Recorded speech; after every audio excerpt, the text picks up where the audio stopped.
Bulletin में अभी आपको एक अच्छी खबर दें कि खून की कमी के मर्ज थैलेसीमिया की नई दवा के इस्तेमाल से पेशावर में 42 बच्चे बिल्कुल ठीक हो गए हैं। अब इन बच्चों को महीने में 2 मरतबा खून लेने के तकलीफ दे अमल से नहीं गुजरना पड़ेगा। नई दवा हाइड्रोक्सीयूरो का तजुर्बा पाकिस्तान के निजी ब्लड ट्रांसफ्यूजन सेंटर में किया गया है।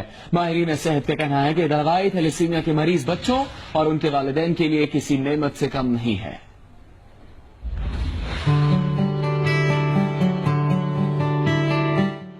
पेशावर के इस निजी ब्लड ट्रांसफ्यूजन सेंटर में जमा होने वाले ये बच्चे पैदाइशी तौर पर खून की कमी का शिकार रहे थे और इनके वालिदैन इन्हें जिंदा रखने के लिए कर्ब से गुजरते रहे कि इन्हें माहाना 2 बार खून देना पड़ता था। इसी दौरान इन बच्चों पर नई तहकीक के बाद मंजरेआम पर आने वाली दवाई हाइड्रोक्सीयूरिया का तजुर्बा किया गया। नई दवा के इस्तेमाल से 42 बच्चे बिल्कुल ठीक हो गए। टेस्ट के बाद जो है ना दवाई जो स्टार्ट किया तो उनके बाद जो है ना ब्लड का बिल्कुल जरूरत नहीं पड़ा। हर महीने इनको पास आते हैं, यही मेडिसिन हमें देते हैं हमें और तरीका सिखाते हैं कि इस तरीके से देना है, तो बस इंशाल्लाह वो ठीक जा रही है बच्ची।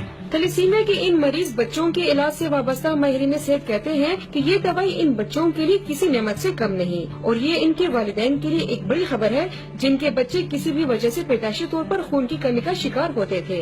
17 टाइप्स में 5 ऐसे टाइप है जिनको अगर हम ये मेडिसिन फराहम एडवाइस करें तो उनमें इनके हीमोग्लोबिन लेवल जो है वो बढ़ जाती है।